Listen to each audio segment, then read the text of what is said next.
I am Danielle Monroe. I'm a director here at ACT Alberta, and I am so pleased to see all of you here.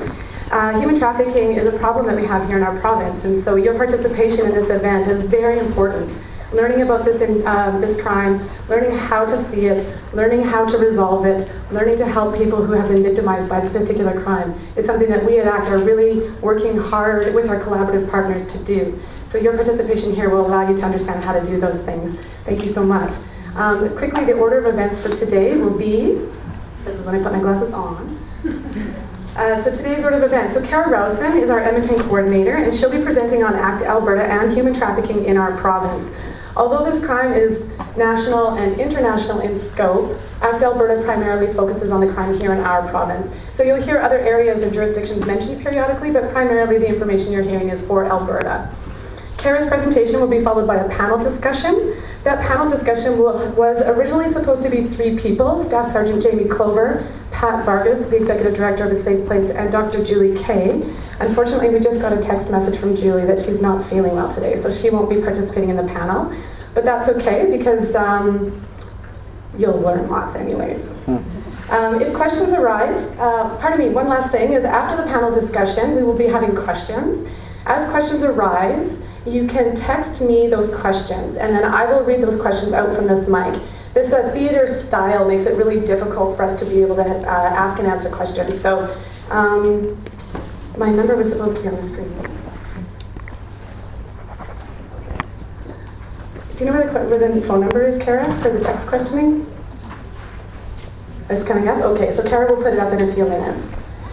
So yes, feel free to text. Any questions that you have, feel free to ask them. This is a very complicated crime, and it is very difficult to understand. So if you need anything to be fleshed out a little bit more, if you have any questions, or if there's anything that we didn't touch upon that you feel that we need to, then please make sure that you let us know. After the panel discussion, we will be doing a question and answer time period at that point. So you can be sure that your questions will be asked at that time. After the panel, we do have snacks and coffee outside in the lobby, and we encourage you to stick around and chat. We have 45 different agencies and organizations represented in the audience today, so I'm pretty sure there could be some robust conversations about this issue. So definitely feel free to stay. And I'm going to introduce Kara, our first presenter for the day. So Kara Rowson is the Edmonton coordinator at ACT Alberta. Kara coordinates services for victims of trafficking in persons in collaboration with our government agencies, non-governmental organizations, and law enforcement. Prior to joining ACT Alberta, Kara was a victim advocate specializing in supporting sexually exploited women and worked extensively with law enforcement and the Crown in support of criminal proceedings. She has a business degree in strategic management from McGill University and experience as a corporate analyst. So we're very, very lucky to have Kara. Not only does she have her social service background, but she has a very strategic and analytical brain, which really helps us. So I'd like you to welcome Kara Rowson.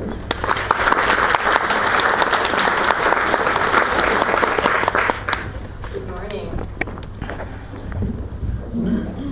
Okay, so in today's presentation, I'm going to go over, share a little bit about who is ACT Alberta, talk about the definition of human trafficking, and also have a chance to share some trends that we're seeing in Alberta, and share a couple of case studies with you. And if I have time at the end, I also want to share some information on how to identify these individuals if they do come through your door.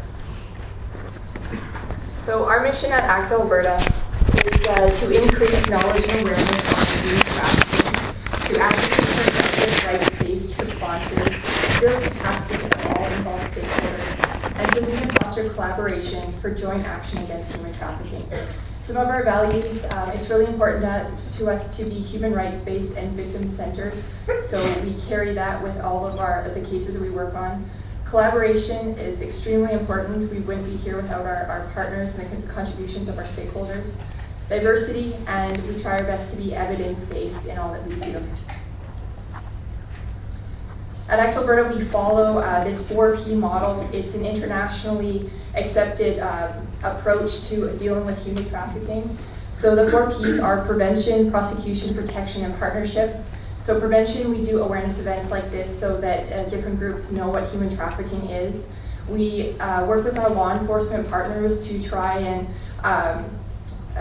to support our victims to report this crime, but also for all the months following that report, so the criminal proceedings. And then with protection, that is coordinating services for victims. And partnership, we spend a lot of time building relationships with our stakeholders and with our partners and working together to address this issue. So a little bit about human trafficking. So the definition of human trafficking is a crime in a nutshell when someone controls someone for the purpose of exploitation. So at ACT Alberta, we use the definition that was put forth by the UN Palermo Protocol. This is an internationally accepted definition, and this protocol was something that Canada ratified in 2002. So we feel that it's important to use this particular definition. So with this definition, it explains that human trafficking is when traffickers undertake an action using a means for the purpose of exploiting people. So we have this diagram as a means to help ourselves and our stakeholders to identify victims of trafficking. You may have picked up one of our brochures in the front, and if not, you can grab one on your way out. And we do have this diagram here if that would be helpful for you to have. So with human trafficking, what we tend to see is that there is a person, so the traffickers undertake an action, means, and purpose. So the actions can be recruitment, transportation, transfer, receipt, harboring, through specific means, which could be abduction, force, threat of coercion, abuse of power, or fraud or deception, and for a specific purpose, which can be forced labor, sexual exploitation, domestic servitude, or removal of organs, or slavery or similar practices. So if you're referring a client to ACT Alberta, we may ask you what the elements of human trafficking are. And what we're referring to in that is we're asking what is the action, means, and purpose in this person's story. So we recognize that sometimes when you are first interacting with someone, you might only have little bits and pieces of the story. So even sharing those elements that you see are important, because for us, a lot of times all we have is those significant elements. It's not necessarily easy to identify these individuals right away. But that's what we're talking about when we're talking about elements of human trafficking. So in part due to this commitment to the UN Federal Protocol, Canada has set up a couple of criminal offenses to deal with this issue. One is under the Immigration and Refugee Protection Act under Section 118, and this says that no person shall knowingly organize the coming into Canada of one or more persons by means of abduction, fraud, deception, or use of threat of force or coercion. And then under the Criminal Code, there's Section 279, there's four sections that deal with trafficking. So it's trafficking of a minor, material benefit, and withholding or destroying documents. And I find something that's kind of important to note is that sometimes there can be multiple individuals involved with the crime of human trafficking. So one added benefit of having multiple provisions under this section is that sometimes there's individuals who are benefiting materially and knowing that this trafficking is happening. Maybe they're not doing the exploitation themselves, but they still can receive a charge for being involved in that trafficking experience. And then also under Section 7, subsection 4.11, it allows for the prosecution of Canadian citizens or permanent residents involved in human trafficking abroad. And that's the newest provision. You may be interested to know that in 2014, 121 individuals were charged in 77 cases involving 261 victims. So these numbers are pretty small, and what we find is that a number of these individuals aren't coming forward, charges aren't being laid, and if the charges are laid, the convictions are lower. So these numbers are certainly underrepresented on the size of the crime in Canada. It's also important to look at the migration when it comes to human trafficking.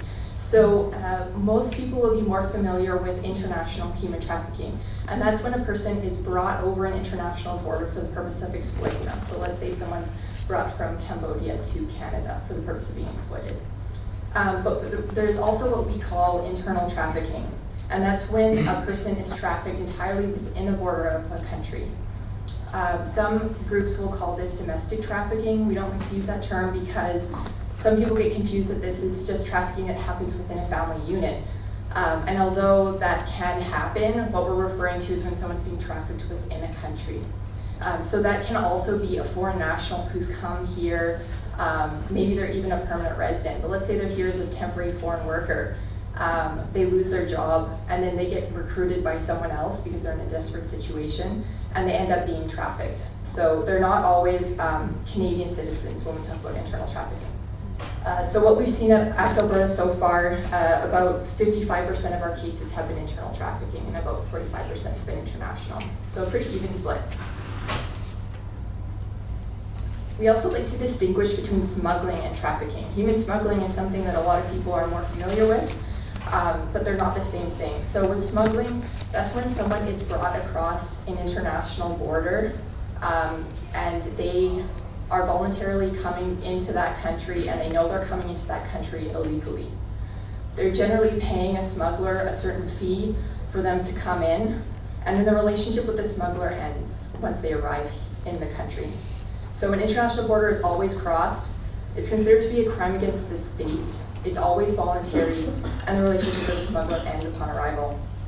Whereas with human trafficking, as I mentioned in the previous slide, an international border may or may not be crossed. It's considered to be a person's crime, so a crime against the person, and it's never voluntary. And the relationship with the trafficker continues once they arrive in the destination country, if it's international trafficking. So I say that it's not voluntary, and I like to have the caveat on that because sometimes someone will accept, say a temporary foreign worker will accept a job in Edmonton. They come here from the Philippines thinking that this is a legitimate work engagement. Once they arrive here and they start working for this individual, they start realizing that this is not a legitimate experience.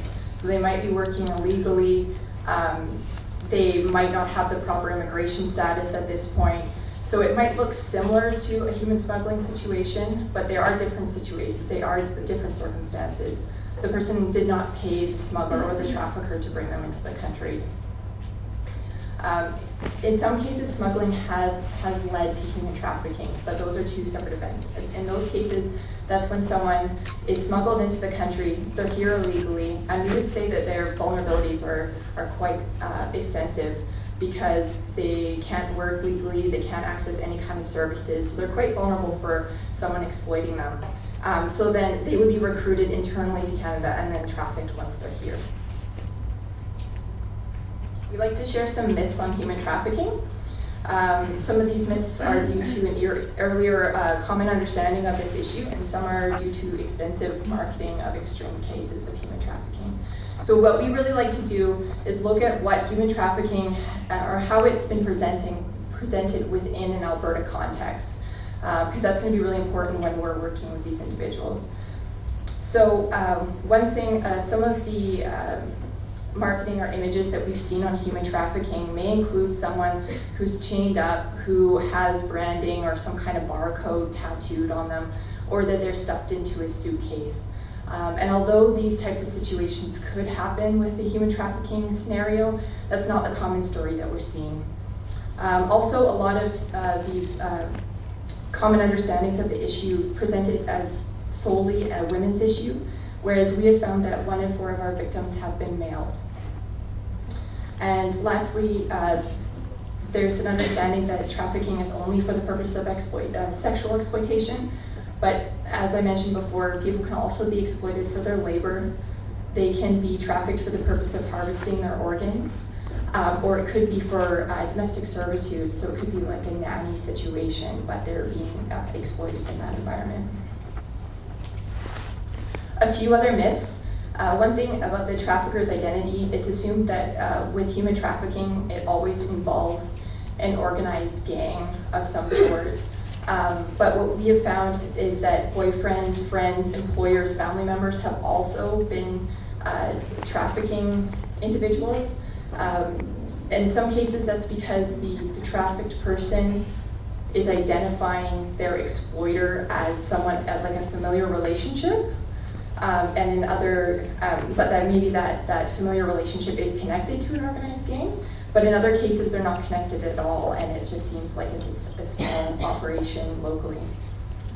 There's also this idealized victim challenge that we have with human trafficking, and that's, I would say what an idealized victim in human trafficking, similarly to sexual assault, you may be familiar with that issue, is that we assume that a victim of trafficking, that they have the most extreme story for one thing. So let's say it's a young girl who's abducted off the streets of Bangkok, forced across the border, and is being chained up somewhere and forced to provide sexual services. And although those types of stories do exist, and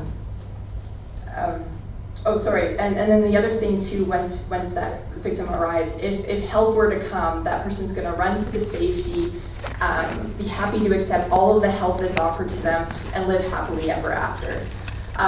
So although that kind of thing can happen, what our challenge is, what happens when a person has experienced a tremendous amount of trauma? Well, what we have learned is that with trauma, it can affect someone's behavior. It can affect their interest or ability to trust new people. It can affect their mental health. They may turn to an addiction.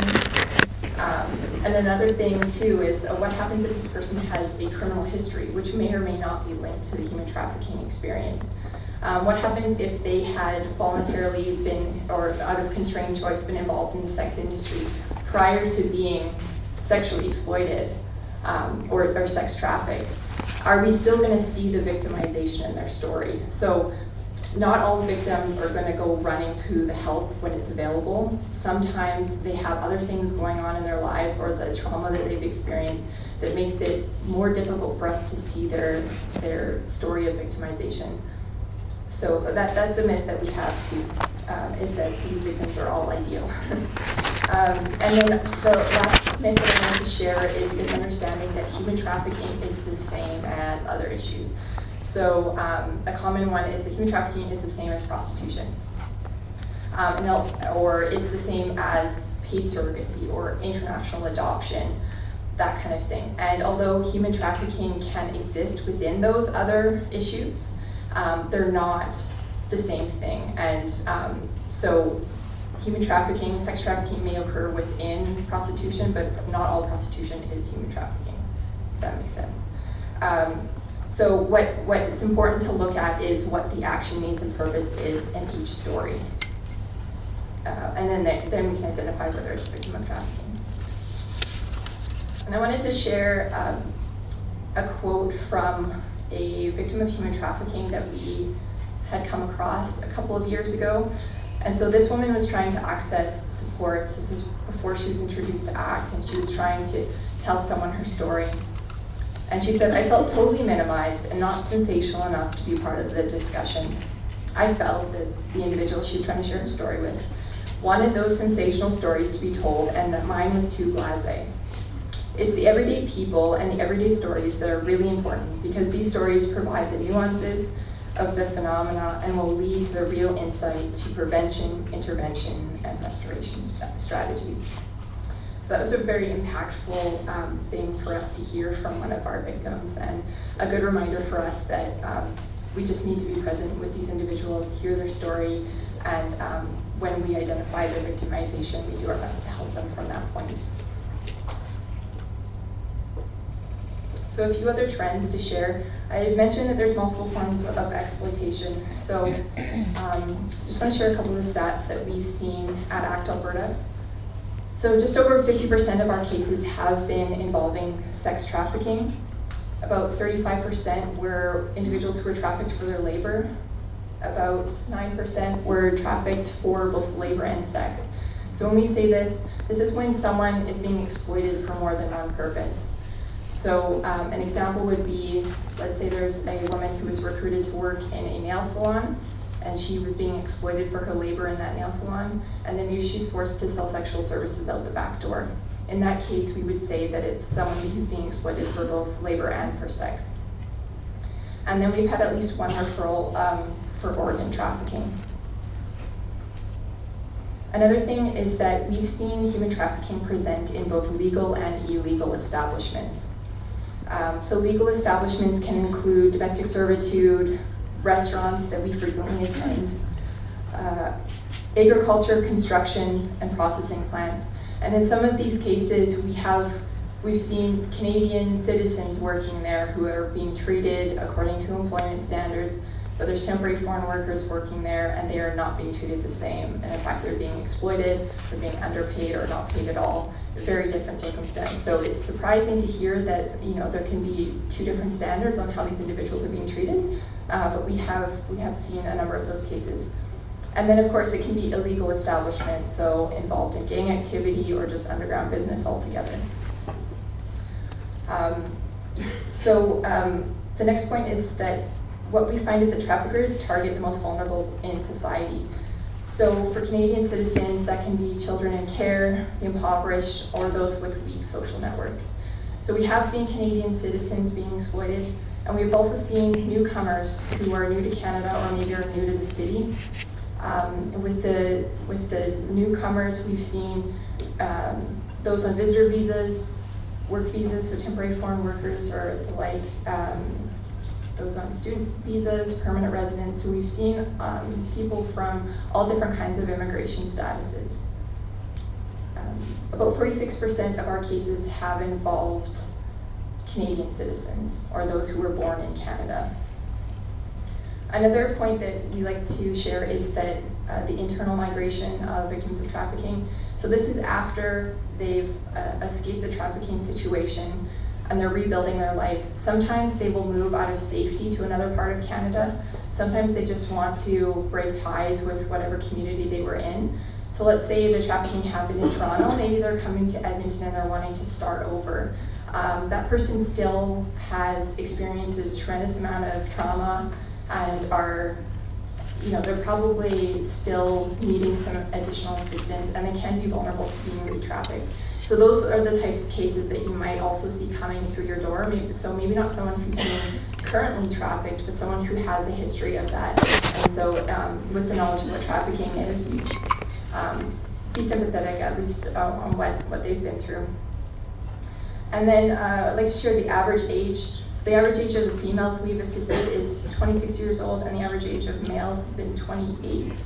Our range has been from at least 18, we might have helped a few who are under 18, and up till late 40s, so the range is quite wide. And I use this as another caveat on this too, is that we don't typically work with individuals under the age of 18.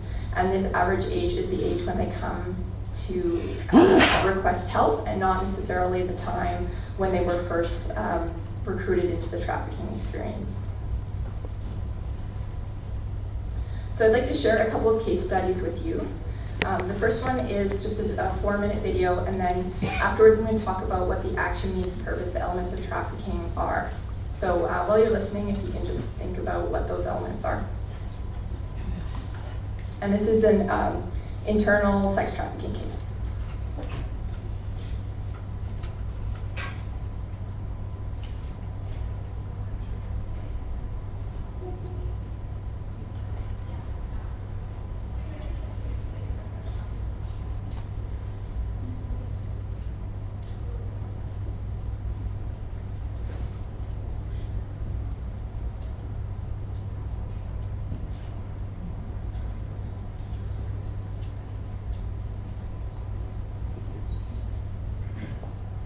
So sorry, my sound was working earlier.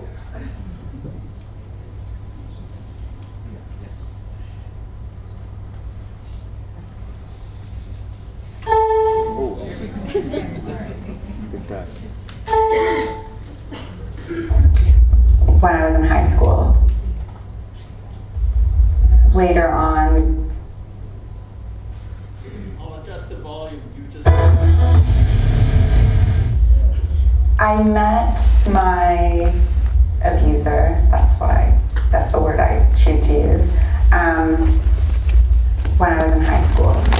And later on, we graduated down the road, we kind of reconnected over social media and began dating. So he was in in my eyes, my boyfriend. And then things were really great in the beginning. He was very good to me, so I thought. And then things changed, and he became abusive emotionally and physically, and very controlling and manipulative, and through his own manipulation, he kind of got me into sex work. He would house with me and have a life with me, and have a family with me, and but during the time when I was really time when I was really not secure and confident in myself and had really low self-esteem, those things were very comforting. And but in order to have those things, we needed money. And that's how the whole idea of sex work came into the relationship. It was all under the understanding that it was, my money though, and it was my choice, and if I really didn't feel comfortable at any time, I could stop. But those were obviously lies, because that's how he got me into it in the beginning, trying to make me believe that I had options and everything was consenting, and that I was in control of the situation, but he was in control of the situation. Whenever I tried to have some sort of courage, he would knock it down with threats of violence. He would assault me physically. He would tell me that he was going to take all of my advertisements and show them to all of my friends and family, and no one would accept me again. My life would be ruined. My reputation would be ruined. So those were really hard things to obviously think about, and it scared me a ton. So eventually I found a safe way to create distance between the two of us. So it was kind of like a strategic plan on my part. I don't really want to go into details about it. But once I did that, I moved back home and stayed there with my family in our family home, and started to, reach out and try to find resources that could help me. So I did eventually press charges, so that was part of the process of going to counseling and being able to not have so much shame and guilt of what I went through, and realizing why should I feel that anything's my fault? It's not my fault. This was done to me by a bad person. So really in the last year, maybe getting to a place where I'm completely, truly over it and accepting of it. But even still today, I struggle with post-traumatic stress.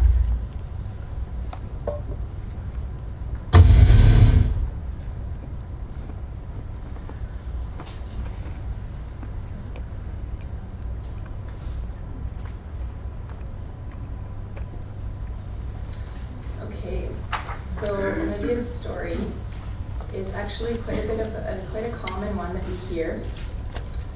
So in her story, the action was she was recruited, but how was she recruited? The exploiter built a romantic relationship with her. Some groups will call this process grooming. So what the exploiter did is he built a hope of a life for them together. And she did mention that she was at a place where she was low self-esteem, and that was something that was really important to her. So he painted or pulled on her hopes and her dreams there. And then he said, okay, so in order for us to have this life together, we need to have money. So here's a way that you can make money for us. The means in this situation, there were threat and coercion. So she mentioned that she did experience physical assault, and also threats of physical assault, threats of that he was going to show pictures of her to her family. There was also manipulation. So she talked about this illusion of control, that she believed that she was in control of the situation, that it was her money, and she was deciding what she was doing with herself and with her time. But she said that's obviously a lie, because anytime she tried to push back on that she ended up experiencing this abuse or these threats. So she wasn't in control, even though maybe at the beginning she thought that she was. And so this was for the purpose of sexual exploitation. So in this case, she used the term sex work, but she also made it pretty clear that she wasn't in control of her money. So I hope you can see this action means purpose, the elements in her story. Okay, so my next case study is an international labor trafficking case. So this is Marco's story. Unfortunately, I don't have a video, so I'll just have to read out his story. Despite working hard in my hometown in the Philippines, I was unable to make ends meet financially, and debt mounted for me and my family. When my cousin gave me the name of a recruiter who offered me a high-paying job as a chef in Sherwood Park, it sounded like my chance for us to get out of debt and to provide a better life for my family. For $10,000, the recruiter promised to take care of everything. I couldn't afford the fee, but the recruiter told me that I could pay once I started working in Canada. When I arrived in Sherwood Park, I found out that the restaurant I was contracted to work for couldn't give me a job. I was told that my only chance to stay in Canada was to begin working for a cleaning company that would employ me as a janitor. I soon was put to work for 14 hours a day doing exhaustive manual labor. I was regularly insulted and slapped by the company owner. At night, I had no other choice but to sleep in the company van. When I eventually approached the owner for my earnings, I was told my wages would be withheld until my recruitment fees were paid. The owner also told me, to my surprise, that I was working illegally since my work visa was only valid for the company which I was contracted with. I would be immediately deported if I complained. Sometimes my boss made me deliver suitcases for him around the city. I was certain that they contained drugs, but when I told him I didn't want to do it, he had beaten me with a steel rod. I'm sure that his thugs broke a rib. It hurts to breathe to this day. I didn't complain about working after that day. Weeks turned into months, and as I had no money, I regularly went hungry, and long days exhausted me. One day I passed out from fatigue and hunger. I was taken to the emergency room of the hospital in Edmonton. The nurse who attended to me had recently attended an education session on human trafficking by ACT Alberta. She recognized the signs of exploitation and asked if I wanted help. In desperation, I told her my story, and she connected me with ACT. ACT Alberta was able to advocate for my immigration status in Canada. Through their assistance, I received an open work permit. They connected me with the food bank, arranged for long-term housing, and supported me during my transition period. Now I have permanent residency in Canada and have been able to bring over my wife and 2 sons to live with me in Edmonton. So with Marco's story, we also can find the action, means, and purpose. So with the recruitment, he was offered legitimate employment via an employment agency in his home country. He was promised legal work and accommodation. And during this recruitment, he also had to pay a recruitment fee of $10,000, and he would pay that once he started working. For those who don't know, for a person to be recruited to come to Canada, it's illegal to charge a fee. But it's quite common for these individuals to be charged a large fee, and $10,000 isn't unheard of. Some people sell their homes to be able to pay for these fees, and they have nothing when they leave their country. In this particular case, he agreed to pay off that fee once he arrived in Canada. He was also transferred, so there was an employment agency involved in the situation. And then, of course, the job he thought he was going to work at was no longer available in Canada, or probably was never available. And then he was told that he could work for this cleaning company. So he was transferred from the employment agency to the employer. So the means, there was fraud and deception, so the job was not as described.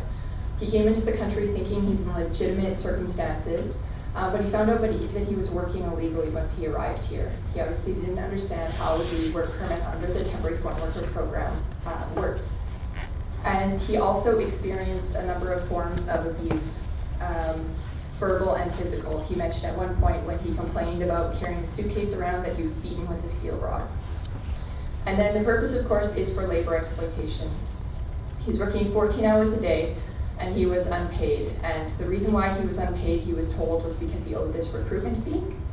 Of course, he didn't have access to food or a place to live or anything like that. The accommodation that was supposed to be provided by the employer was provided, but it was the company van that he was cleaning in. So this is the action, means, and purpose for Marco's story. I'd like to share a few tips on how to identify victims of human trafficking.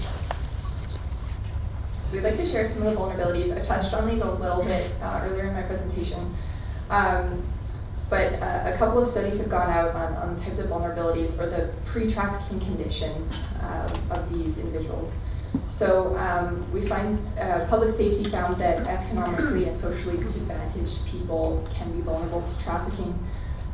So they've included in this Aboriginal women, youth and children, especially teenage runaways, migrants and new immigrants, children who are in protection, and girls and women who are lured or moved to urban areas. So they're unfamiliar with city life or even just this community.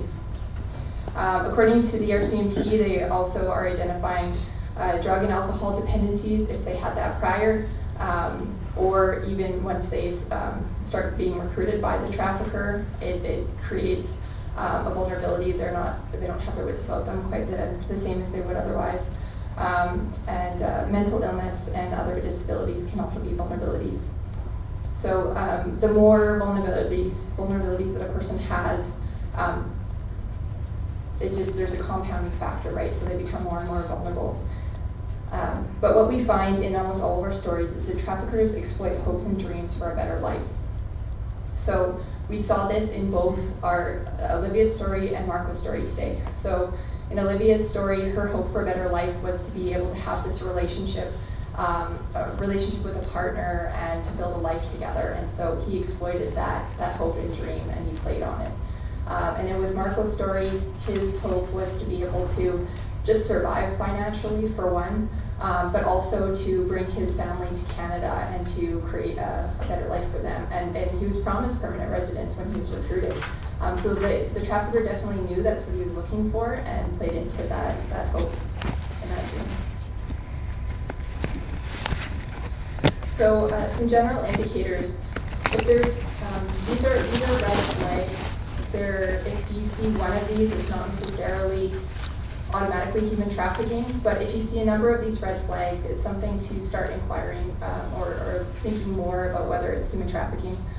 So if there's any evidence of control, so someone's being escorted or watched, that can show up in some of your, depending what your service is, you might have where the trafficker is actually escorting a person to your office. So you might actually see that evidence of control a little bit more.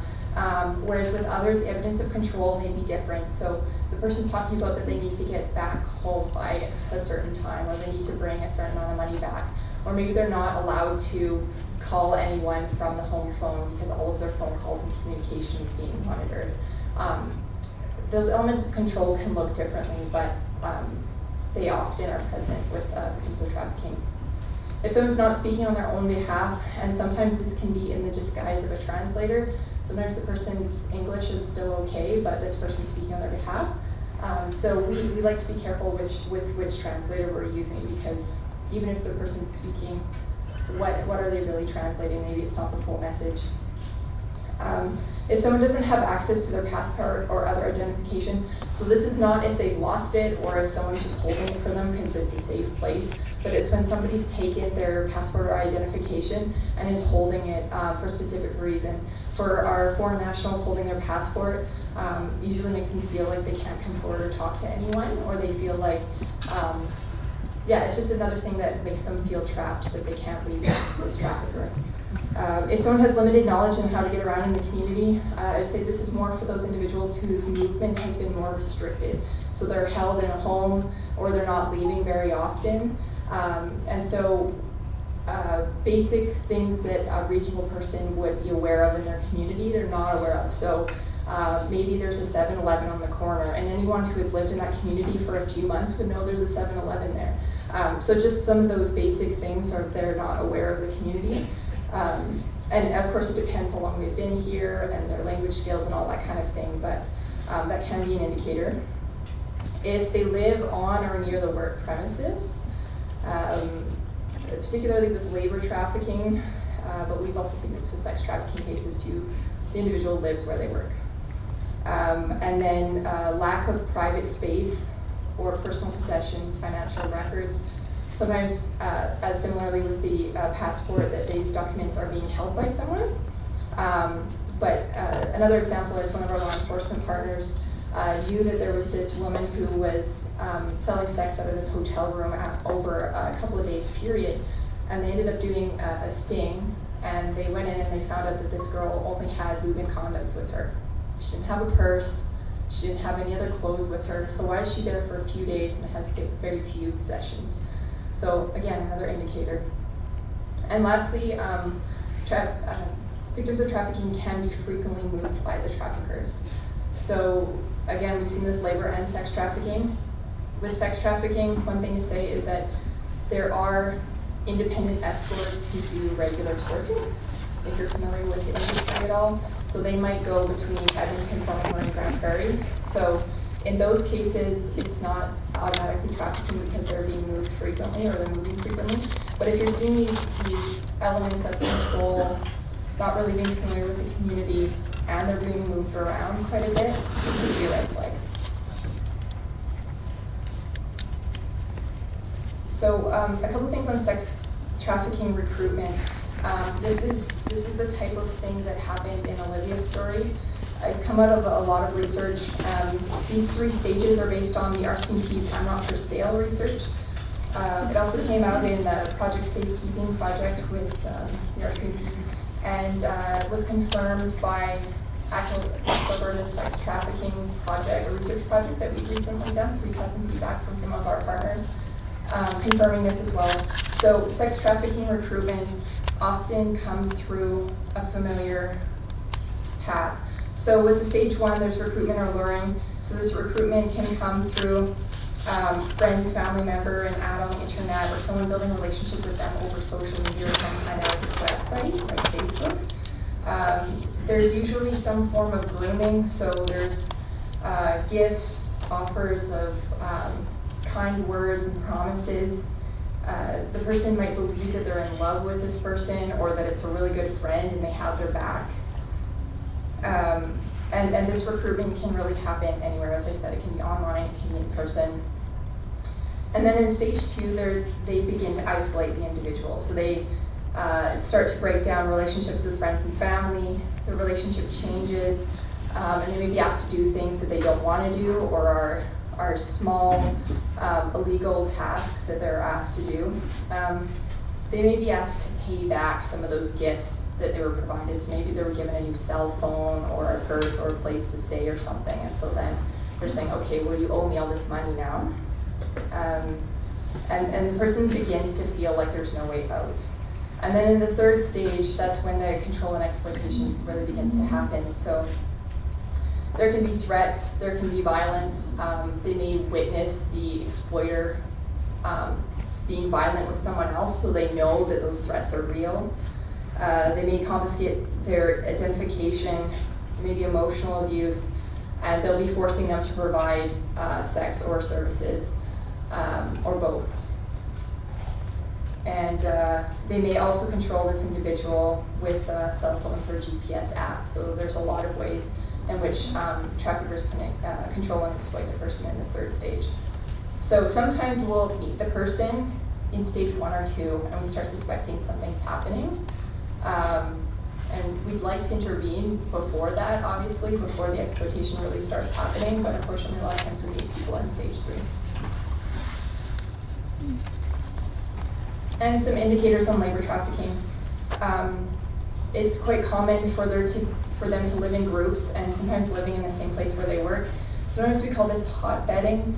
And in those cases, it might be, let's say there's 10 temporary foreign workers, there's 5 of them sleeping in a couple of beds and 5 of them working a 12-hour shift. When that 12-hour shift is finished, then they switch. So the ones who are sleeping are now working, and the ones who are working are now sleeping in those same beds.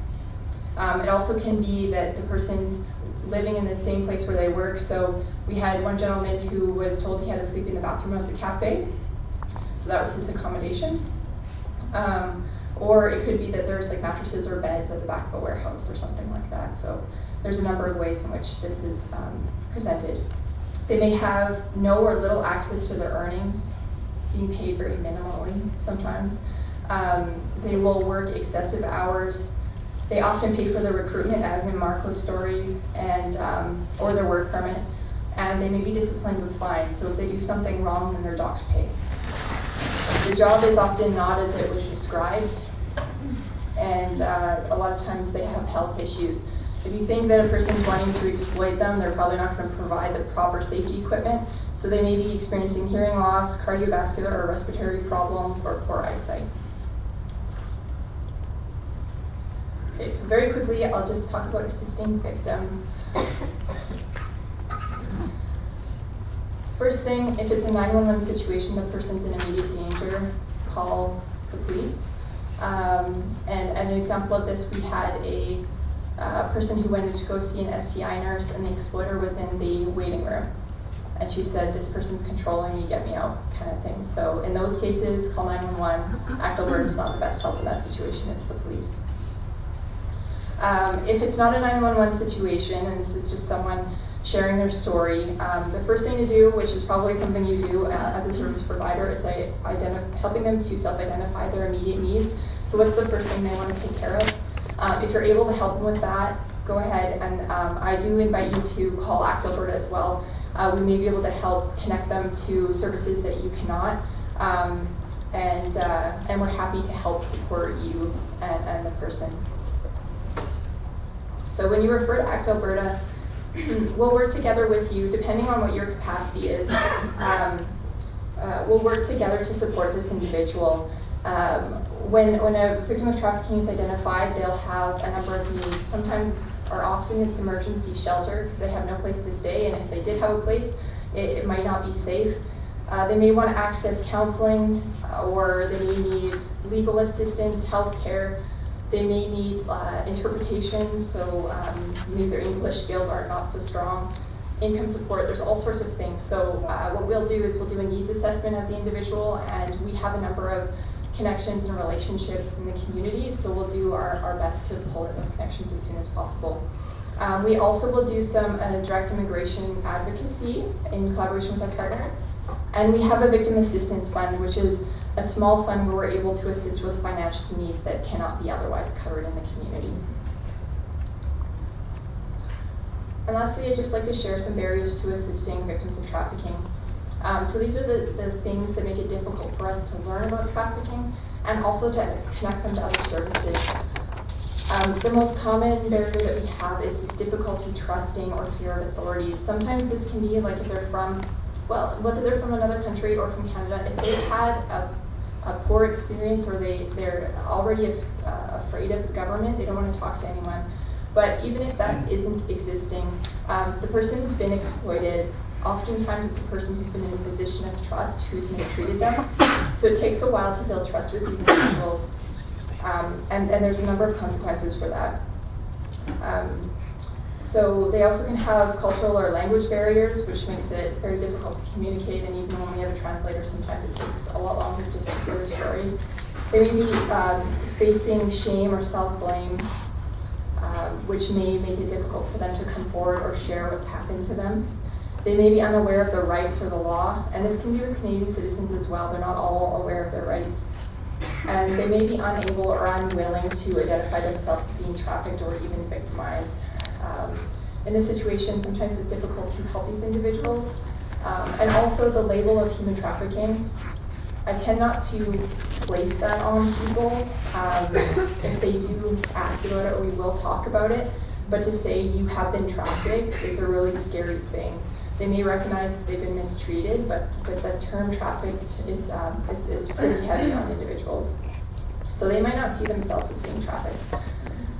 It may take months for the whole story to be unveiled, and sometimes this comes out as dishonesty. And that can be a challenge for us because someone might tell us lots about their story, and then we'll connect them to a law enforcement partner or some other agency that's going to help them, and they only tell a piece of their story. And so it looks like they're being dishonest or that we're being dishonest, but sometimes it's just that difficulty trusting that's the challenge. Also, if a person has any kind of behavioral issues, is struggling with an addiction, has a criminal history, these things can be barriers for us helping these individuals access services. And the same thing with immigration status issues. When they don't have regularized status or not the right status, sometimes we can't get them income support, they won't be eligible for all the same housing or the other supports that are available in the community. So that can be a real challenge for us in supporting and taking care of this person who's been identified. So that is my presentation. I invite you, if you're interested to learn more, I can come out to your organization or answer any of your questions. I think we're going to have to move on to the panel discussion, but I am going to be available for questions at the end if you have any. So just remember to text Danielle, and I believe her number will be coming up in just a moment. Thank you very much.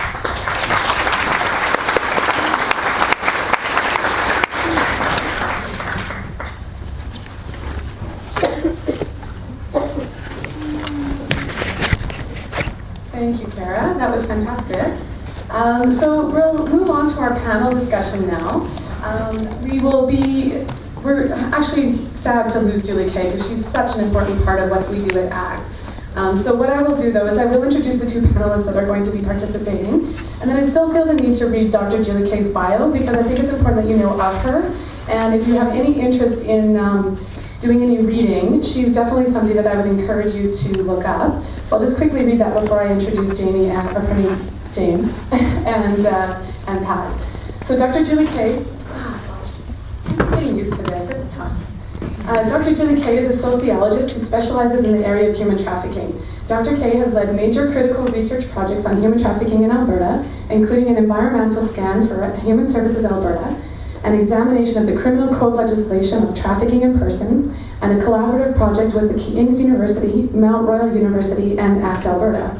Dr. Kay has published findings from her research in many credible publications and currently serves as a research advisor for ACT Alberta. She was a very important contributor to our recent Status of Women research project that we completed, so it is too bad that she's not here. But I would like to call James Clover and Pat Vargas to the stage. And they'll be joining us on the couch. Come on in. So our first presenter will be Staff Sergeant James Clover, and our second presenter will be Pat Vargas, Executive Director of A Safe Place. So as questions arise when these two individuals are speaking, feel free to text them now that we have it permanently on the screen. I expect to see some questions. And I'll introduce James right now. So James Clover is a staff sergeant who joined the Edmonton Police Services in 1997 after completing an undergraduate degree in criminology at the University of Alberta.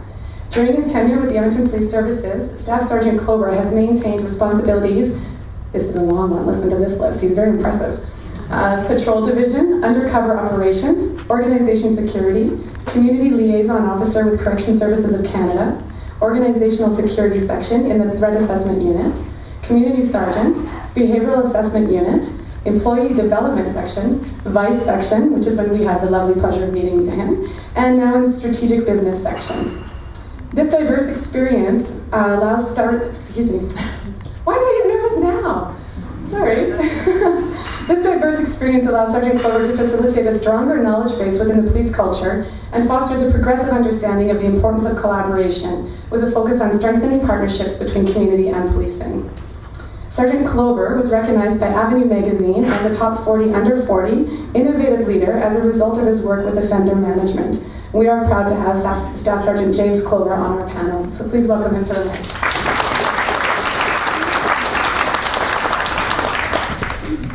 So I have over 10 minutes, and I had it all planned and organized, but it's funny, this topic always, it's murky and mucky, right? And to try to quantified in a list of points. It's just not possible. So I've sort of gleaned some stuff for this morning, some things we were discussing in the back. Hopefully I do it justice. I always start with, it's nice to see the boys in the audience. I've been bugging Kate Quinn at CEASE and ACT Alberta for as long as I've known any of them, that unfortunately gentlemen are often underrepresented in these discussions. Whether I was speaking at town hall meetings on prostitution or even trafficking or labor trafficking, the women vastly outnumber the men. And you know, I'm going to challenge the groups here today to figure out how to fix that. I mean, I can only ask my team to come, but you guys figure out how are we going to fix that? How are we going to get the men to the table? Because I think they have a perspective, and I think they need to come to the table and learn and then share, right? So I took the vice section job in January. Unfortunately, it was a short term. I wanted to be there for my whole career. I missed it as a constable. I missed it as a detective. And finally, the opportunity came up as the staff sergeant to go to vice section. The draw for me was always twofold. One was the exploitation of women and kids. That was first and foremost. I've always been a believer that there's no such thing as child prostitution, only exploitation. So that was my first draw. The second was the collaboration with NGOs. I was well aware that EPS Vice in particular has such a strong inroads with the community, but more importantly, it's the community has such strong inroads with EPS.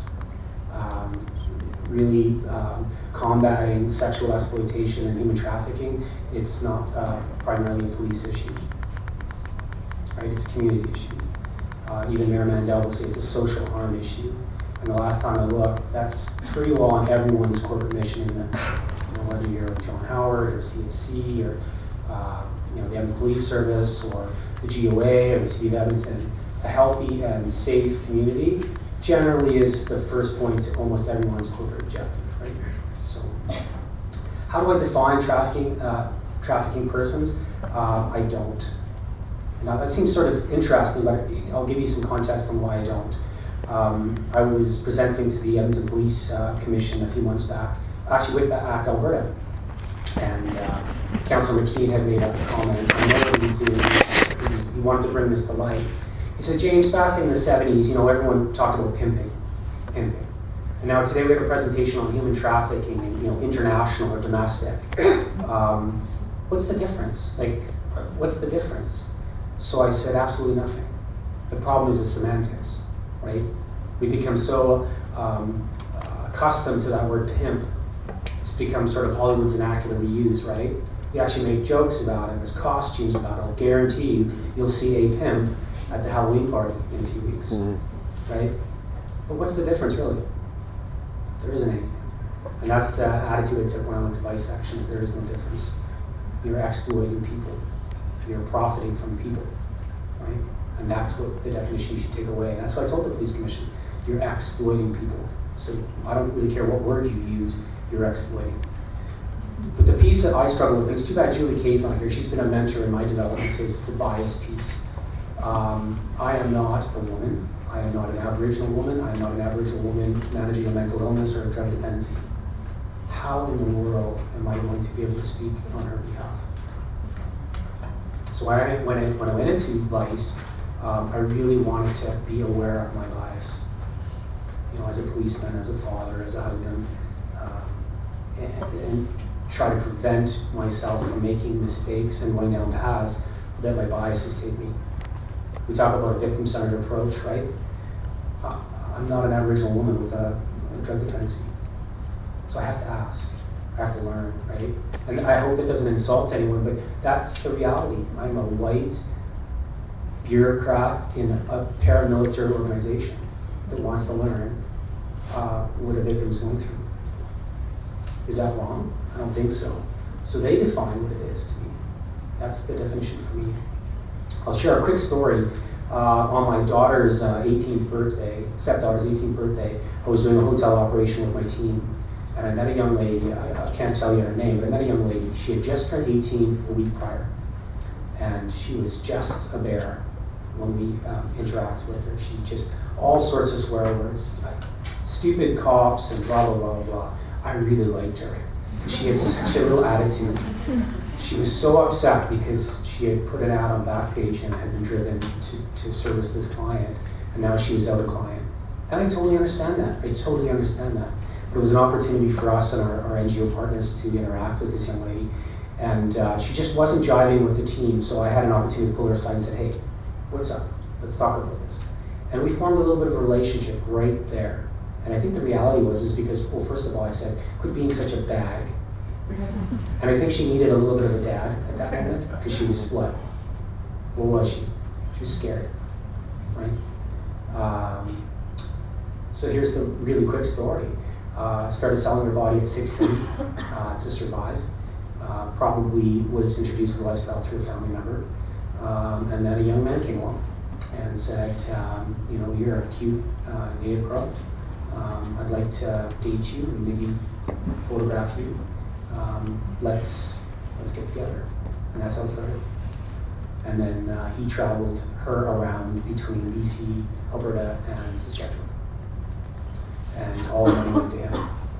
So based on your studies this morning, is that trafficking? Yeah. This is where I lead into my next part of recognition. Is she a victim? I think we can say collectively she's a victim. Did she believe she was a victim? Not at the time. Does she believe she's a victim now? Yeah. As a policeman, do I want her to come forward and provide a statement? Of course I do. We all get paid to put people in jail. You know, there's nothing more satisfying than putting a bad guy in jail, right? Keeping the public safe, keeping my daughter safe, keeping you safe. But as a father, do I want her to go through that? She's now in Saskatchewan, healing trauma. Do I want her to tell her story in a courtroom? I'm not sure. Would you want to? Think how stupid you would feel. Think about the stories you would have to probably disclose, right? All the sex acts you had to perform with people that grossed you out. Do you think you want to talk about that? Or do you just want to move on and heal? So I struggle with that as a policeman. You know, my job is to get these bad guys. But at the expense of the victim, I'm not sure. And I'm sorry, I don't have an answer for that. It drives my students crazy. I'm not here to give you the answers because really there is no answers right now. We're learning this together collectively. I'm hoping maybe you have some answers, but I really struggle with that whole piece because I still think within the criminal justice system, it's a victim-centered approach or a complainant-centered approach. We only get convictions if people complain. But is that fair? Is it fair for someone to have to complain and say, look, I had sex with this man, or I had to give oral sex for $40? How humbling is that? How, you know, would I want my daughter to do that? I just want my daughter to be better. Holding this man accountable seems like the right thing to do, but definitely not at her expense, right? So that, I struggle with the definition, particularly when we go to court and we have people say, I'm not going to say who, but people within the court system that say, they're obviously not a victim, they're still selling their bodies on the street even though they were saved from exploitation. But the problem is sometimes sex services is the only option they have. And in some cases, it's the option they do choose. So just because a woman is selling her body on the street doesn't mean she's not a victim still. She's a victim holistically. But the fact that she still sells her body, but independently, does not preclude her from saying that she's not a victim. Right? Does that make sense? Yeah? Okay. Practical recommendations. So this is where I'm most proud. The last 8-9 months have been wonderful. Total career highlight for me. All of our successes have come through NGO partnerships. All of them. I love my company. I truly love my company. But the reality is, any of the movements we've made ahead have been through NGO partnerships, like with ACT and many of you here. Things that I'm particularly proud of. So the victim bill came out. I encourage you all to read the victim's bill. And here's why. There's a lot of great stuff in there that you can leverage as support for our victims, such as a victim impact statement. It can be done in a poem. It can be done as a picture now. I love that. I really don't give a rat's ass how you want to tell your story. I really don't. It seems really intimidating for someone to say, I was a victim and I had to do blah, blah, blah, blah, blah, but maybe she wants to do it in a poem. Or maybe he wants to do it in a picture. Whatever helps in their healing. That's the whole point of that victim impact statement, right? There's also called a community impact statement. How is this affecting our community? I think you guys need to leverage that. How is sex exploitation and human trafficking impacting the community? You need to leverage that. The courts are going to come to you and ask for it. You have to go to the courts with that. So read that. I'm particularly proud of our victim or our complainant support. We've had iterations before, but ACT Alberta has done a great job putting this together. A very victim-centered, complainant-centered approach to traveling through court. That's before court, meaning what is it about? Prepare yourself for it. What do you need to be ready? How do we mitigate your trauma? How do we introduce trauma in the courtroom? I think the moment we know it's a human trafficking or a sex exploitation, trauma needs to be right up front. No different than the great work that's been done at Zebra. We need to introduce the trauma and the impact it has on our victims, right? 2, during testimony, are we doing everything we can to make sure the victim provides the best evidence possible? I will not tolerate this notion that we can't put our witnesses or our victims in suitable clothing to make them comfortable when they testify. I don't care if she's sitting in the remand. Get her some clothing so that she can testify with strength and articulate the victimization she received. I don't care. Figure out the logistics. Does that make sense? Yeah. And then the after action. Whether or not there's a conviction, we still need to care about these people. I've seen women collapse on the stand. I wonder, was it worth it then? When they stay the charges because the witness is now saying, I don't remember. Well, why are they saying that? They're protecting themselves. They don't want to go down that dark path. They're so embarrassed, or they're whatever. Again, I don't want to do my attributes. Whatever it is, I want to make sure that they provide the best evidence possible afterwards. And then the long-term care. If we can start improving the processes within the criminal justice system, I think our victims will come forward more often on their terms, right? So that's what I've cornered. There's so much more I'd love to speak about. If you do get a chance to see Julie Kay, speak to her about the biases in our systems. I took that to heart as a white policeman, and I think you all should as well. And the last thing I'll end with, and we were talking about this backstage, was fatigue. So you're all in a field that is probably quite exhausting, emotionally draining. You don't do it for the money. You need to take care of yourself. Because the reality is, if you burn out, who's going to take your position, right? So you got to find that balance. And that was tough for me, I'll be honest. I worked hard for the time I was in Vice, but you need to find that balance. So I'll end there. Okay.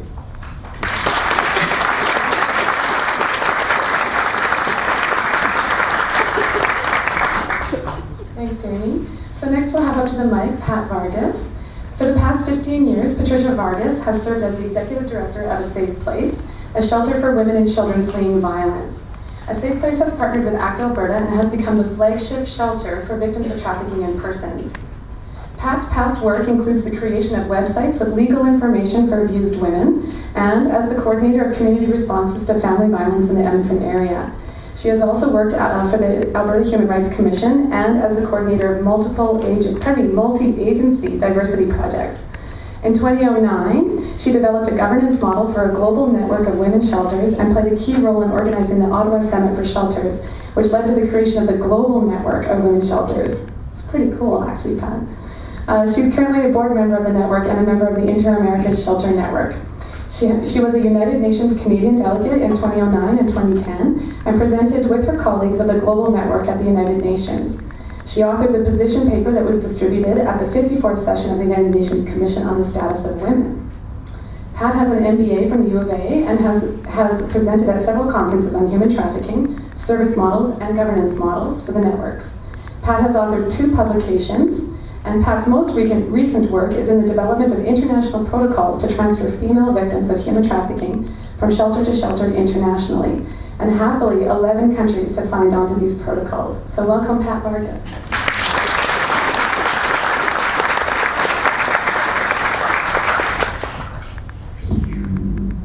Hi.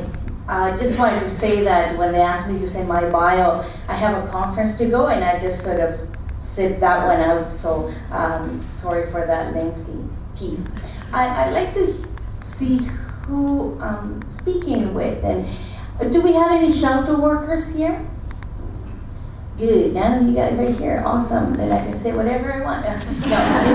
So I'm assuming, so most of you are service providers, right? And in some areas, probably John Howard Society, Sexual Assault Center, that's what I'm kind of thinking, people from the city. Already, so let me tell you a little bit. I'm gonna put in context a little bit what our experience is. And of course, the first thing that I have to tell you is, we are a shelter for abused women and their children. And I think you heard quite clearly today that, trafficking is not just exclusive to women, but this is a service that we offer, so that's sort of our partnership, right? So please remember that with that lens, then I'll be speaking. At our shelter, we have 35 beds. We take in about 800 people a year, women and children. 75% of those who come into the shelter, and we do a danger assessment, have a high risk of lethality. Now, we don't, obviously if a woman got to the shelter, we know that she's going to be re-assaulted again if she goes back to the relationship. So we really don't bother with assessing if that woman is going to be re-assaulted. We assume that they are, just by practice, by what we know of family violence. But what we're interested to know, is there something that we need to do in terms of the safety aspect of it? And like I said, 75% of them do present high risk of lethality. And I don't think I have to say more. I mean, really, and even in our area, we had 3 deaths already this year, and many more in Edmonton and area. So out of the 75%, about 50% of them are disclosing that they have been strangulated, which is high risk for us, and we do safety plan around that. So this is the context of who comes to the shelter, right? So then all of a sudden, I think at shelters a couple years ago, before ACT started, we started to see some anomalies that we couldn't quite explain. And it's dangerous when you see anomalies and you don't know what the law says about it, and you don't want to ask too many questions. So what we saw is a lot of undocumented women, a lot of women coming in not really quite sure, the story kind of, I arrived in Vancouver, I was supposed to meet this person, and then very convoluted stories. Other stories where, more close to what we do, which is, look, I married this guy, I met him online, which is in the past 10 years what we've been hearing, right? I met this guy online, I came to visit him, we got married, and then he made me work in the farm, and now he keeps me in this room, and now he has, he's on age, and and really he's abusive, I don't want to be there. And then we find out this person doesn't have any status, and what we call status is undocumented, right? So when these women are undocumented, they may have 2 or 3 children, and they have no papers. And they are under the belief that, well, I'm a Canadian citizen because I married this guy who was a Canadian citizen. Well, that's not how it works in here. And so we find that we're at a loss of what to do, because then usually these women get deported. So you don't want to ask too many questions after that, but also you can't provide them any services, because nothing keeps in for them as it does for other women who are fleeing violence. So that became sort of the problematic. So we started being involved when, I think Changing Together started sending a survey around and saying, have you seen women, undocumented women, saying all sorts of things. And I think most of the shelters responded, yes, we've seen this. This was sort of, the incidents that I explained to you were common practice. So I'd like to say first, and I really like what Jamie had to say about, how do we categorize people. So for us, really this has been a failure of all levels of government to develop and implement a really good policy to deal with marginalized communities, marginalized women in my case, right? So no policies about undocumented people, no policies about people who, get married online and then you're deceived, you have kids and now we're just going to deport you. There hasn't been nothing looked into. And I think that failure then caused that we couldn't do our job properly. We didn't know how to move this woman. We didn't know. I mean, certainly, I remember moving one of them to second stage, and she stayed there for 3 years while she got her papers. And we have to do this on the side of our desk. So there hasn't been really a good policy. All of a sudden, then there's a policy about human trafficking. Why? Because the government, and this is the same, internationally, the governments are very willing to make a policy against human trafficking because, of course, it's appalling. Of course, we're slavery doesn't exist, so we're all going to jump on that. And so there's huge policies here in human trafficking. Really, if you are, I don't know, the rule says, it's a human traffic person, all sorts of things kick in that don't kick in for anybody else, right? And so of course we're like, okay, we're in, because maybe this way we can push that type of definition a little bit and try to, sort of make sure to include those people that we see lots of. Anyways, and like I said, this is, internationally is the same story. Now, I wanted to tell you a couple of things that I think may help you, sort of, through our experience.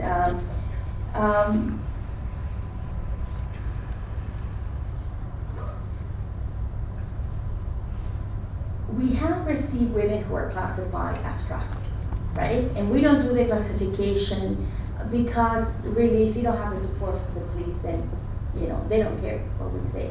And I don't mean to put myself down, but I'm just being a realist. People don't really care what shelter workers have to say. They really care about, if there's a police involvement, if they say it's trafficking, then it is trafficking.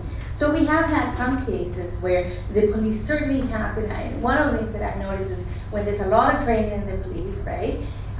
Then we see the more cases. They're able to identify a little bit better. And certainly in Calgary, there was a couple of cases where there was an undercover thing, and there were some people who were found. They were trying to sell them for $5,000. I mean, these are stories that really did happen. We do have police officers going in and saying, I walked in there and this woman, I mean, you can tell that she's trafficked just by her demeanor and the way she's dealing with. So the reason we became involved is because we're able to provide certain things already. So I always say you don't have to reinvent the wheel, right? We can just, it's not enough funding to create infrastructure to deal with those cases. So is there any infrastructure already existing that could accommodate the needs of some of these cases that we're seeing emerging, seldom but emerging nevertheless? And so, and I'm always worried because, we turn away 1,500 women at our shelter. So it's not like we have a lot of space to say, oh yeah, we'll do this piece as well. So, there's always with a bit of, caution that we do agree to participate and provide some of our services. But what changed my mind is I was in Mexico City with shelter workers and doing some training, and the issue of human trafficking came up, and I have to tell you, the shelters are divided. Not everybody thinks that we should be providing services to human traffic victims, and the reason is when you don't want to mix the population. There was a lot of discussion that I couldn't really understand. For us, as women who are, are oppressed, women who are victimized, they're all kind of the same. You deal the same in terms of the services you provide. But so I was intrigued by this, right? And so in Mexico City, there was the person who really took on the whole issue of trafficking was a deputy minister, and that was her baby, and of course there it's really underage children, right? we don't see that in Canada because of course child welfare kicks in right away. So they may be, but child welfare is the one who looks after that. And so, and in her take, it was, she would do a lot of fundraising, and she had a little place like a castle, and she would like dress up these girls who were been working on the streets, you know, prostituted. And she would take them and then put them in this house, dress them up in little pink dresses. Yeah, I think she even took them all to, I don't know, Disneyland. And I thought, and the slogan is what really got me. And it was from prostitutes to princes. And so then when I thought to myself, I thought, you know, I think when I look around, I said, who can provide a service who understands about returning agency to people? And there was really not a lot of people out there. So I thought, you know what? We provide the basics, which is safety, 24/7 counseling support, basic needs, and we are in the business of returning agency to individuals. And I think that was what prompted me to say, if we don't, then who? And when I looked around, there wasn't too many people standing out that I thought, you know, could do this kind of work with the safety that you need and understanding. And don't get me wrong, we certainly don't know in many cases what we're doing. One of the cases that we did have, it was actually one of the traffic victims that we received. She was born Canadian but had been trafficked overseas. And so then she was found somewhere, you know, in Europe, and then the police, you know, sort of sent her back here, and so she came to the shelter. She was in such state of trauma that she only made it to the hallway at the entrance of the shelter, and everything else was triggering her. She couldn't move forward. She couldn't go to her room. She was starving herself. I mean, it was so huge that you have, you know, 30 counselors throwing up their hands. What are you doing? We can't do this work. She should be in the hospital. Okay, well, is the hospital admitted here? No. The hospital says unless she wants to come in, she doesn't get in. And so there are limitations, right? And so the job is not easy. And also, you know, you remind staff, you don't need to hear all the details. I mean, you need to try not to go into the rabbit holes that would lead you to you being traumatized again. And you have to sort of return agency, but really take care of that person and then get the proper counseling that person may need. One of the things that we did is we immediately had, well, it was either that or I lose the program, because, you know, if my staff don't want to work with victims of human trafficking, then, you know, you lose the program. And so I did get somebody who was very good and did a trauma-informed training, and it was empowering.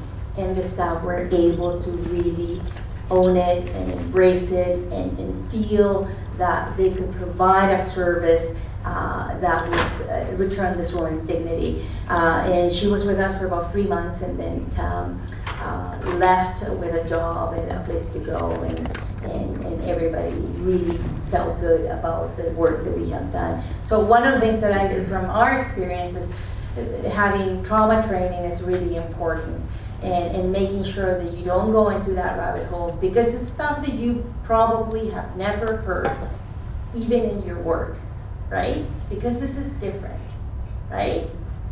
Not all of it, but some of it is really different, right?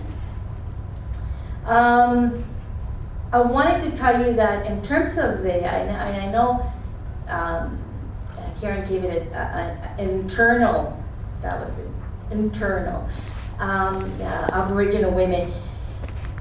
We see a disproportion of Aboriginal women, and I think these are not new cases of internal, you know, trafficking. These are the cases that we already deal with. It's just that now we have a new lens to look at those cases with. It's a new framework in which we can listen to the story, but the story is the same. You know, met a guy, came on the reserve, took me out and isolated me, took me to the corridor. Now I haven't seen my family, and I'm down in Vancouver, and I think this is why we have so many missing and murdered women. I have 2 minutes, so I mean, really, you can ask me questions, but certainly we have done a lot of temporary foreign workers. We do transfer women from shelter to shelter, and I only have 1 minute. Boy, that went fast. So, anyway, look, we've done the best we can. I think we have been doing this for the past, I don't know, Andrea, how long have you been? 10 years now? 8? 8 years? Yeah, so 8 years we've been taking women, and it hasn't been a huge number. It's been, for us, because we're limited in terms of, who we take, but it's been, I think a good experience. We've been able to really do some good work and work in collaboration. So I'll leave it there, and hopefully you'll ask more questions that can lead to some of the other answers. Okay, thank you very much.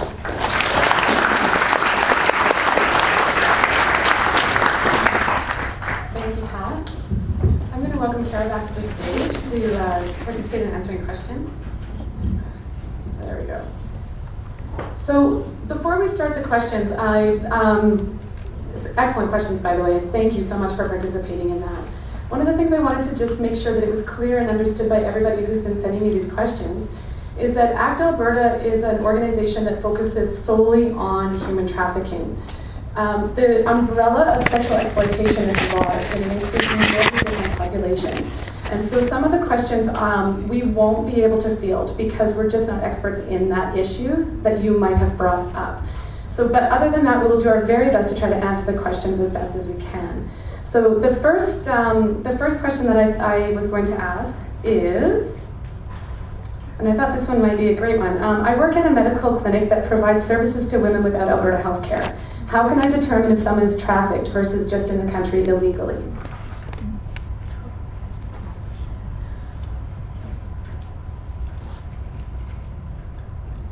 I think it's important to look at some of the indicators that I brought up earlier. So when this person comes in, you may know right away that they're undocumented, but are there any other forms of abuse that you can see? So even just physical forms. I don't think I had the physical slide this time, but if there's any indications of abuse, that can be one.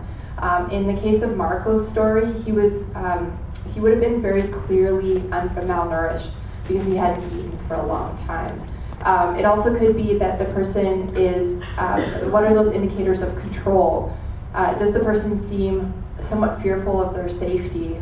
Do they feel like they're not confident to tell you what's really going on? It might be very similar to some of the abuses you might see with domestic violence, but there'll be added red flags as well. I will send around this presentation to all the participants afterwards so you can take a look at some of those other indicators. It's not always a black and white situation, but if you do feel like this person is in danger, you always have to have this person's consent in the situation. So asking them how they are and see if you can help connect them to other services. So if you know that they are, that they don't have status and they could use some extra support, maybe they want to connect with multicultural health brokers, or maybe they present that they're fleeing abuse and maybe they want to try and get into one of the domestic violence shelters. And that can be an entryway for them to access help without you having to identify that it's trafficking right then and there. Thank you.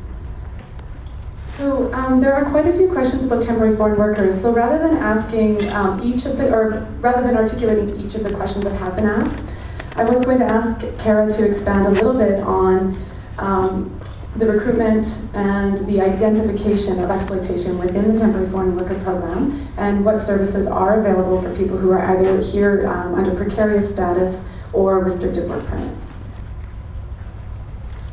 Okay, exploitation of the temporary foreign worker program or trafficking as it presents? Sorry, that's actually more appropriate, yeah, trafficking as it presents within that program. Okay, with the limitations of the temporary foreign worker program, unfortunately, there are a number of abuses and forms of exploitation that we'll see, but not all of them will we call them trafficking. So in each story, we often get calls from temporary foreign workers who have experienced some form of exploitation, but it doesn't fall within the definition of human trafficking. So in those cases, I would say a lot of the times it comes out of a constrained choice. With the temporary foreign worker program, if you're not familiar with this, a person's able to get a work permit with one business in one city on one corner. So they can't just move around to other offices. So if they take a job there and that job and the employer's abusive, they don't have the ability to quit that job and go down the street to work for someone else. The opportunity for them is to either stay with that abusive employer or go home, or try and find another employer who will go through the lengthy process to apply for a labor market impact assessment. The employer has to pay $1,000 to the government, and they have to go through a few-month process in order to hire a temporary foreign worker. So if you get a job with someone in Canada, it's very difficult to change jobs and go to another place. So we have a lot of those kinds of situations, but there's no elements of control. There's no means.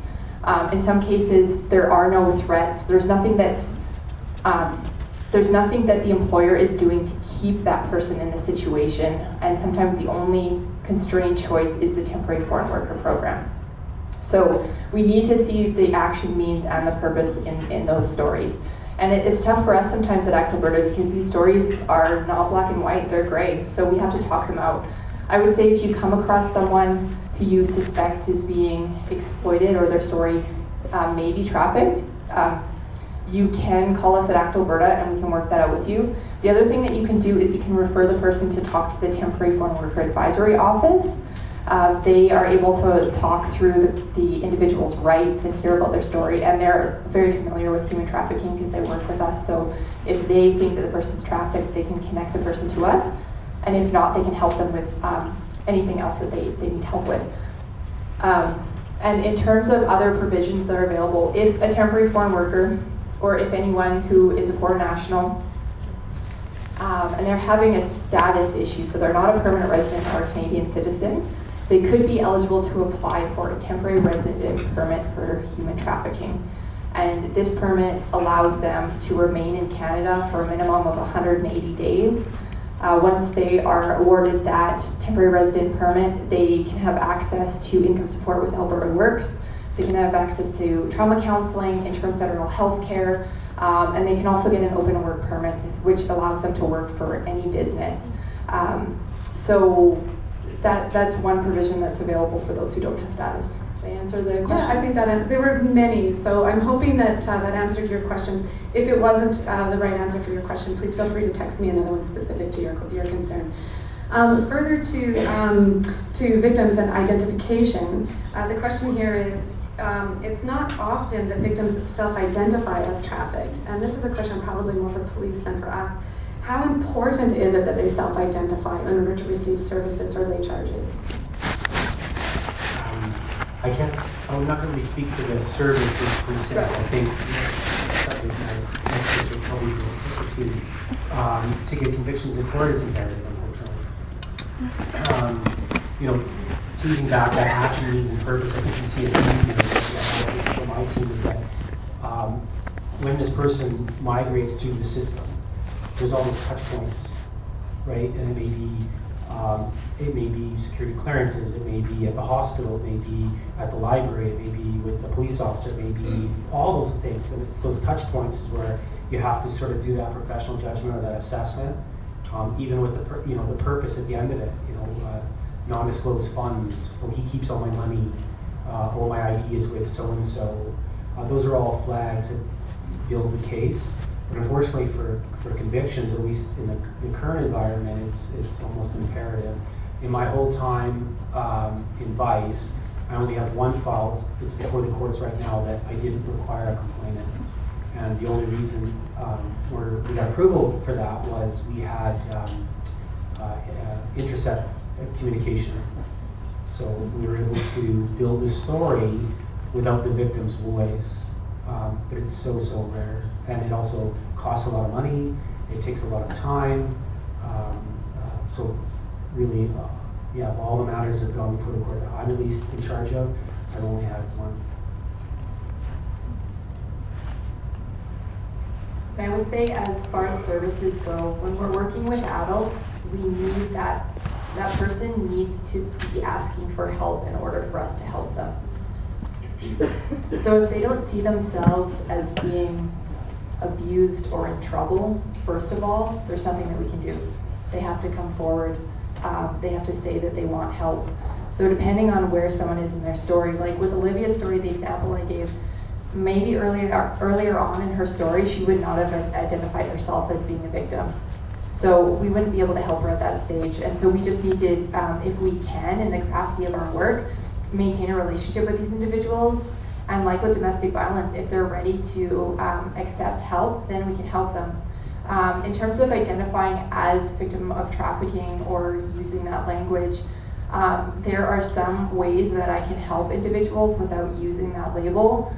But there's others where I do need to use that label, particularly if they're a foreign national.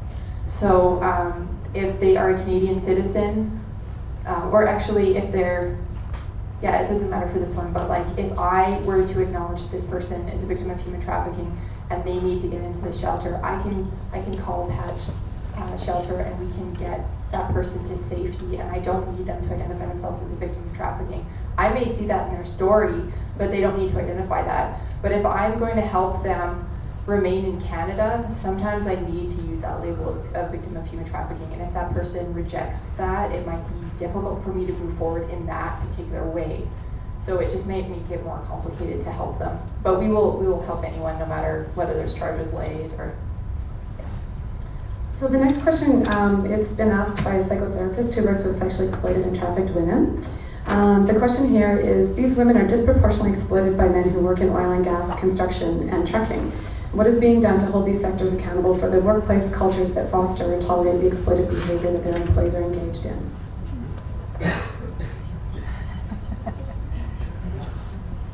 So I mean, I'm not going to comment specifically about the industries. I think it's a fair judgment to say maybe for that particular person's clientele that is the case. I liken it to what we've seen, and it's a vast difference in severity. So please understand, I'm not comparing apples to apples here.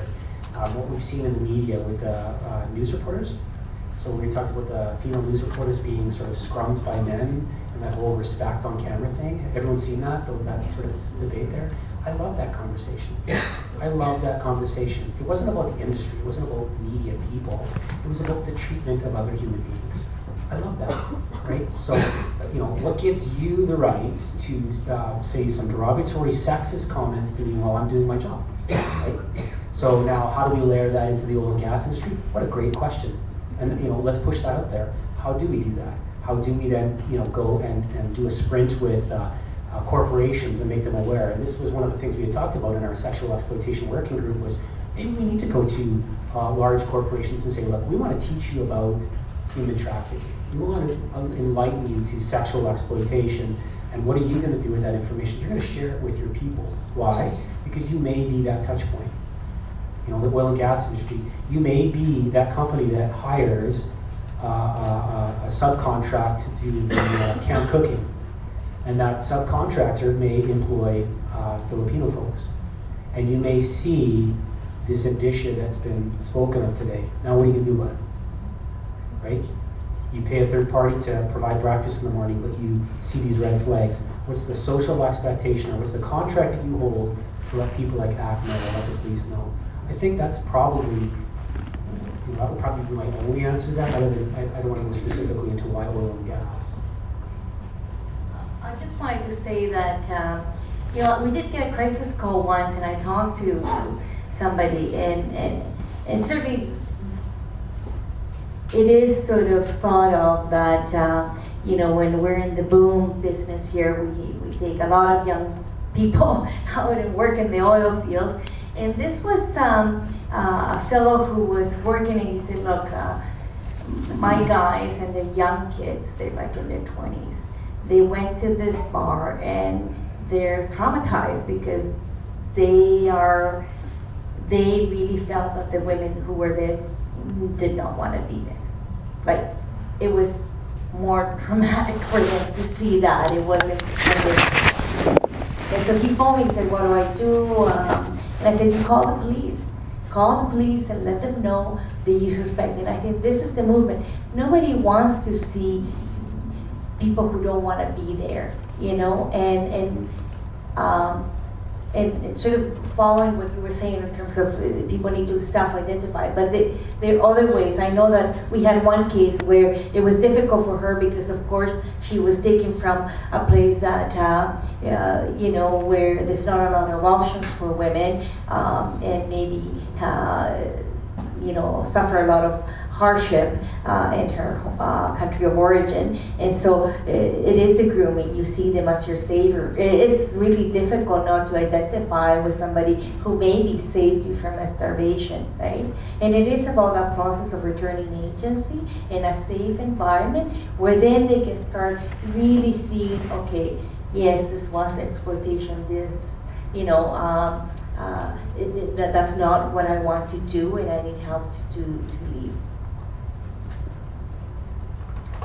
I just wanted to mention that somebody did text me a question about the similarities between trafficking and domestic violence prior to Pat's presentation and prior to some of these answers. If you feel like your question hasn't been answered, please let me know, but otherwise I won't be asking it. So another question that has come up is about rural individuals. So this individual works in a small town, or small city, pardon me, with a lot of industrial farms and temporary foreign workers, and believes that there's a high potential for trafficking. So they're wondering what they can do in a rural environment to support these individuals, and what's the best way to get them help. Connect to ACT. Yeah, that's what I would say.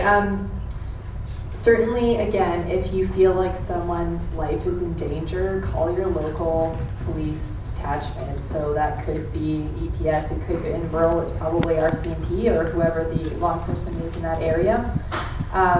If it's something that you're concerned about, you can call us at ACT and we can work it out a little bit. But we need to have individuals who want help. We don't, as ACT, we don't have the capacity to send in law enforcement. That's not respecting the person's agency, because we don't know that's what they wanted. If someone had identified that to you as a service provider, that could be something that we could work through. And I think it also has to depend on, like, if it is a labor situation, that might not be something, depending, if there's abuses involved, it might be something that RCMP is gonna investigate right away, but it could fall under something that is more of a labor violation and would fall under employment standards. But if there's foreign workers, it might be something that CBSA might be interested in investigating. So it's things that we could talk through depending on what the situation is, but we're happy to field those calls as well. Yeah, go ahead, Jim. So the only thing I would add to that is do something. So the risk is don't not do something. So the answer is complicated, but don't not do something. So a good example would be in the province of Alberta, PSACA legislation. Everyone knows about the apprehension of kids that are in the sex industry. Not all jurisdictions, law enforcement jurisdictions, understand that legislation because it's so rarely looked at. That's a failure, and police need to own that, but the reality is if they're not exposed to it, they don't know it. So what I've done, and what I challenge Calgary to do is, well, we know about it. We're the hubs to this place, so let us know. If your jurisdiction is struggling with that, I won't name names, but you're a small community up north there and you have a bunch of youth that are being exploited or procured, reach out to us so we can then, as a law enforcement organization, reach out to them. And ACT's been very good about that, about doing some training in those jurisdictions. Similar to what Kara said, that may not be criminal. It may be some other regulatory matter that needs to be addressed. Yeah. The point is just not doing something is the worst thing. Does that make sense? Yeah? Yeah, and I'd like to just add a couple of things to that. So as we've probably harped on repeatedly through the day is the importance of collaboration and awareness. So ACT Alberta is more than happy to provide education to communities that are in need of this information, Over and above that, Canada, as a signatory to the UN, has established something called the Human Trafficking National Coordination Centre, which is based out of Ottawa, and it's housed under the RCMP. The Human Trafficking National Coordination Centre can assist any rural detachment in understanding what human trafficking is if an investigation needs to take place. So if you are concerned, you can contact your local detachment and you can let them know about the HTNCC and their opportunity to learn about the issue. They can learn about investigative techniques, and they can also be connected to ACT Alberta to understand the implications of the crime and how it presents itself. And the last thing I wanted to say is that in order to respond to the crime, it's really important to build a network of response. And so although it may be starting with your RCMP, the response is going to unfold, and you will need other bodies to engage. So service providers, shelters, citizenship and immigration, potentially under the temporary foreign worker regulations. So it's really important to educate yourself and contact the organizations that can help you in identifying and receiving services. And ACT Alberta can help you navigate that mess. Absolutely, absolutely. Yeah, actually, just as an example, there's a federal task force on human trafficking, and there's actually 18 federal ministries that sit on that task force. So you can only imagine what it's like for ACT Alberta. I always say that we herd cats, and it's the stupidest joke, but it's so true. It's just trying to collect all of these ministries together for, as Jamie mentioned, even an administrative action. It doesn't have to be law enforcement. It can be other forms of investigation and prosecution or punishment. Moving on to how important or necessary is it for the police to get involved in order to lay charges, etc., in order for a victim of trafficking to receive meaningful assistance and remedies, such as a valid immigration status? I love this question. How important is it for law enforcement to be involved?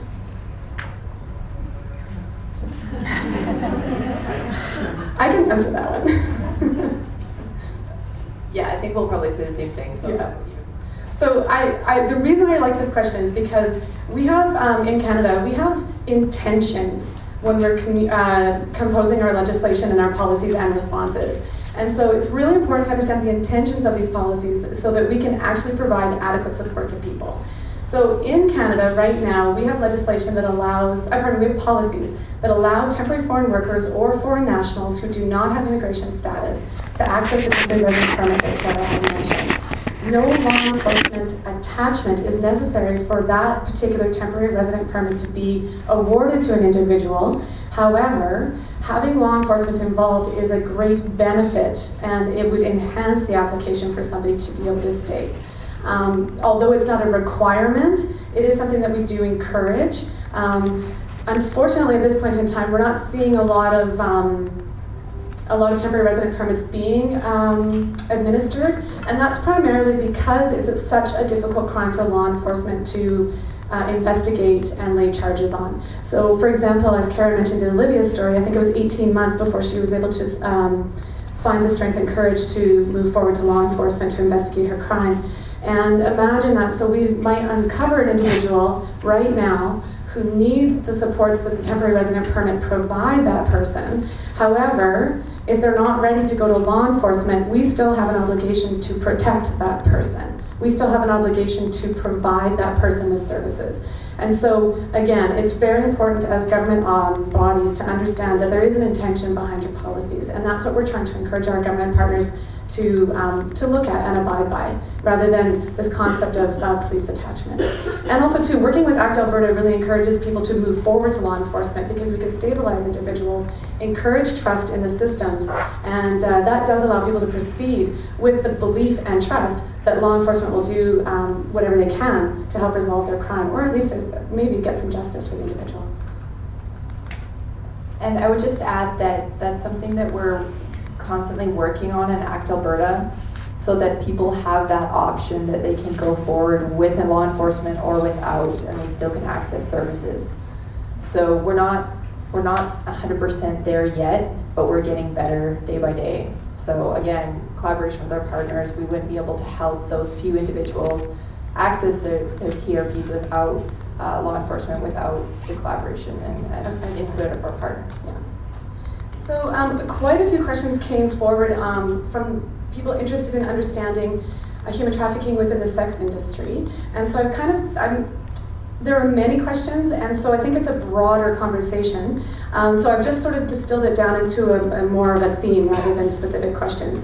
But there are three main things here that have come up. So within the sex industry, and the issues that were raised were prostitution, pornography, exotic dancing, escorting, body rub centers. Those have been identified as places where the sex industry is happening. So number one, how do you tell if someone in the sex industry is being trafficked? What do you think police do you think police should be involved in the sex industry, and why?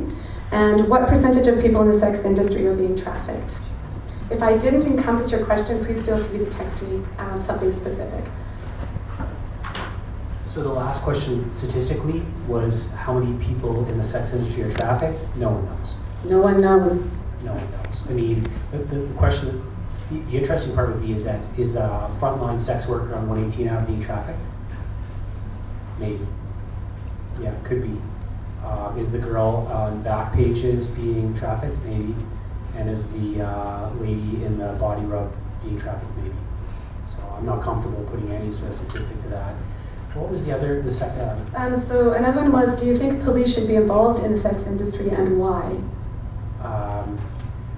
So yes, I mean absolutely. Like any industry, when C36 came into effect, everyone has read about C36. It's the essentially a constitutional argument about a woman's right to sell their body, but the government's ambition to abolish prostitution. That's essentially the moral argument. If Julie was here, she would get into a lot more of the holistics and the academics behind it, but that's the reality. You can sell sex, but you can't buy it. Okay. Where I do think we need to be involved in is, I don't care if you have sex for money or you pump gas. There's no reason you should get assaulted. There's no difference to me, right? And so if there's no difference, then yeah, we should be involved because you're right?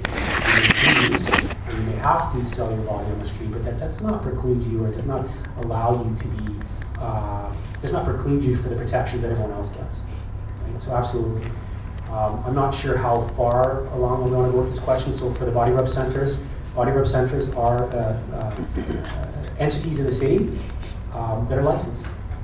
My vice team does not do license checks. That's not what you as taxpayers do to confirm that people are licensed. What you do pay us for is that people are safe and that people are being held accountable, right? And that we're contributing, not creating barriers for people to exit the industry, right? So if a woman chooses to, a woman chooses to. I don't want to create any barriers that create a necessity for her to continue to stay in the industry, if that makes sense. So yeah, absolutely, I believe we should be involved in the sex industry at certain levels. And the first question, I'm sorry, it was a three-parter. So how do you tell if somebody is being exploited? Yeah, again, that's the... I meant trafficked, I apologize. Yeah, well, that's the million-dollar question. How do you know, right? I mean, Hollywood produced a lot of movies about the young Korean lady that's being chained to the floor, and I get to kick in the door with my search warrant, and there she is, and I save her, and you make the front page of the news. That just doesn't happen, right?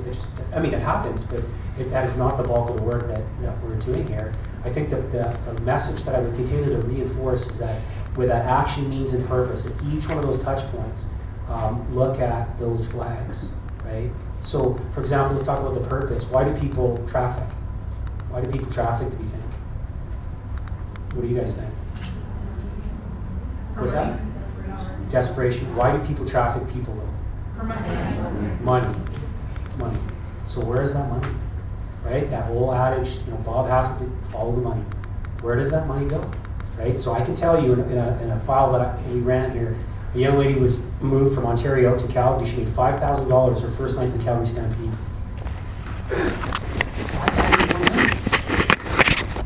That's exploitation. That's profiting off of somebody's sexuality, right? Follow the money. So if you're in an industry that sees money, aka the hotel industry, young man has a long-standing contract with a hotel, has no discernible income, but he can afford the room at $250 a night. That's a flag. What do you do with that information? That's the trick. So, like I said before, you got to do something with that information. So there's no easy answer. All I can re-impress is that action, means, and purpose. Each one of those has a touch point with these people, and you just got to be alive to that. I just want to wanted to add a few things, just because